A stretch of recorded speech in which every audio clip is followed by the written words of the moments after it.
Japan dagit natin mga kalapatids, talagang pinapabilib niya ako habang tumatagal, talagang bumibilib ako sa performance na ibon na to ng mga kalapatids.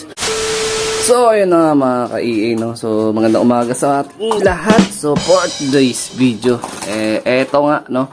So meron tayo ditong halos higit isang buwan na to walang pares Ito yung huling binaklas natin na pares noon nung Viberman. So ito is direktang nanay ito ni Saber, yung ating kalbayog finisher. So nagitlog siya kahit wala siyang kapares. Yung unang initlog niya, pag check ko, positive talaga yun na, talagang malabo na magkaroon ng similya yun. Lalo na to, ito kabubuga lang kagabi. So tatanggalin na rin agad natin to kasi malabo naman magkaroon ng similya to nga. Kasi nga wala naman talaga siya totally pares. Ayun, no? Parang malatubig lang talaga yung pinaka laman ng itlog na to. So eto.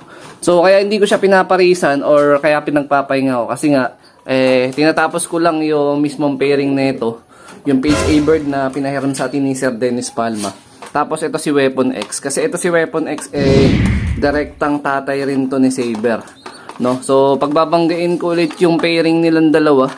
Ito yung Alphonse, tsaka ito si Weapon X. Baka sakali makapag-produce ulit tayo ng mas mas maganda na possible na maging finisher ulit, or sana maging overall natin, makachamba na tayo ng breed, no? So eto.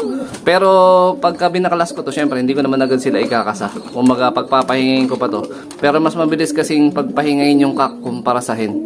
Kasi yung hen, sila talaga yung nagpo-produce ng itlog, okay? So siguro pagka nabaklas ko to, 2 weeks bago ulit natin sila ikasa. Kasi ito kondisyon na to. Yung Alphonse na to, tagpares na rin to. Ayan, no? Pares na to Tapos yung katabi niya rito, yung ginawa natin na recent na flyer, pero future breeder talaga natin. Ito yung galing kay Sir Junboy Cabawag naman na imbrek.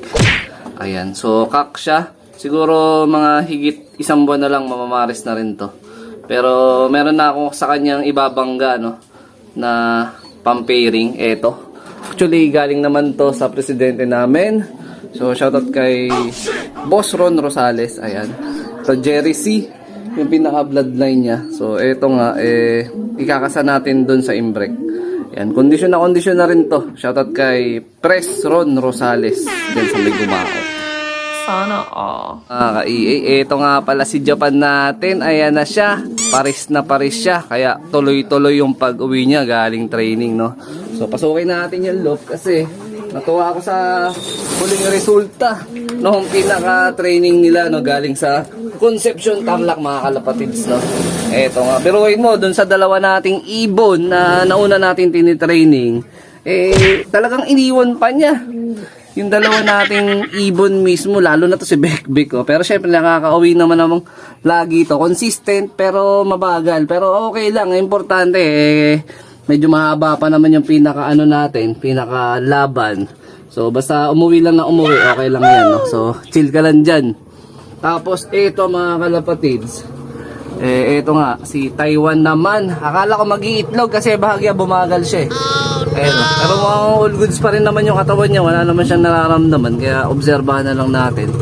Pero ito talaga si Japan dagit natin mga kalapatids, talagang pinapabilib niya ako habang tumatagal, talagang bumibilib ako sa performance na ibon na to ng mga kalapatids.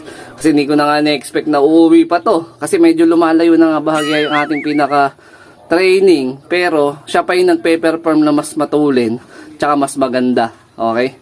So ang ginawa ko sa kanya, binigyan ko siya ng konting pang motivate. Total pinarisa naman talaga siya neto ni Batman natin. Eto, naglagay na ako sa kanila ng maliit na pugad. So, pang-motivate lang sa ating ibon na si Japan. Ayan.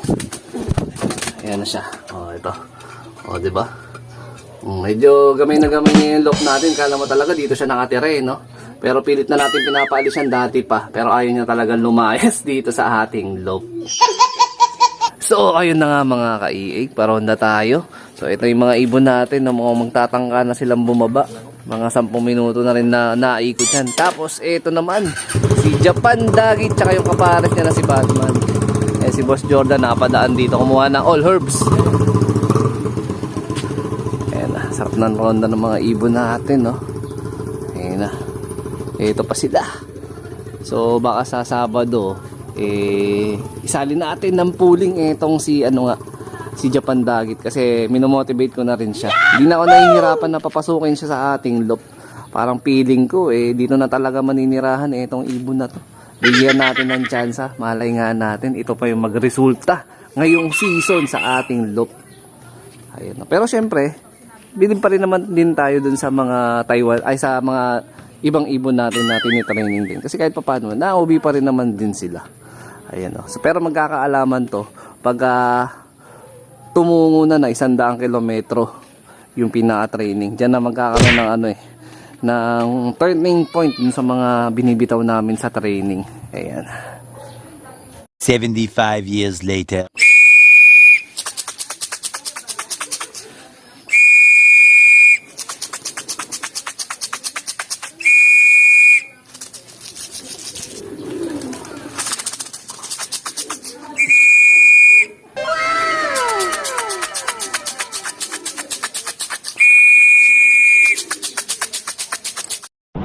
Trip tayo mga ka-EA. So habang kakatapos lang kumain ng mga ibon natin na mga pinalabas natin. So dito muna tayo mag-update. So ito yung mga last batch ng young birds natin dito, no, mga kalapatids sa EA Loft TV. So ito nga yung anak ng PHA bird na pinahiram sa atin ni Sir Dennis. So mangyayari, tag-isa kami rito. Yung isa ililipad niya, yung isa pang stock bird ko na. So ito yung naka-club ring ko, ito yung pang stock bird natin. Tapos ito yung mapupunta kay Sir Dennis. Sabi niya ililipad daw ni Sir Dennis para masubukan daw yung linyada. Kasi ngayon pinares ko doon, yun din yung tatay ng Javier Leyte ko, no. Tapos dito naman meron nagpasuksok sa atin na si Mark Maningas. Ayan mga kalapatid. So itong mas malaki. Yan, halos kakatapos lang subukan niya. May puti sa ulo, napakaganda ibon. Stop Band Red Cross Vandenbroek. Tapos ito naman yung nestmate niya. Ito yung ating ibibigay kay Dabarkads TV. Total, napakarami na rin na ibigay na ibon sa atin ni Dabarkads. Actually si Taiwan, galing kay Dabarkads yun. Ayan. So ito, pasubukan din natin ilipad ni Dabarkads. Abot pa to pang south niya.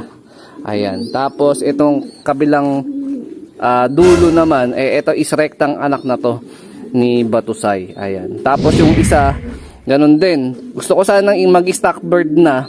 Kaya lang yung prepared ko kasi dapat na kulay pula. Kasi nga yung kapares ni Batusay ngayon red velvet, no, yung Abuyog Leyte. So pinag-iisipan ko kung i-stock ko ba talaga to o baka iano na lang natin, offer na lang natin dun sa mga naghahanap ng mga young birds na gusto mag-direct acquire sa atin. Ito, direktang anak to ni Batusay. Tapos ito naman kay Boss Kenji naman to, isang tropang kalapatids natin.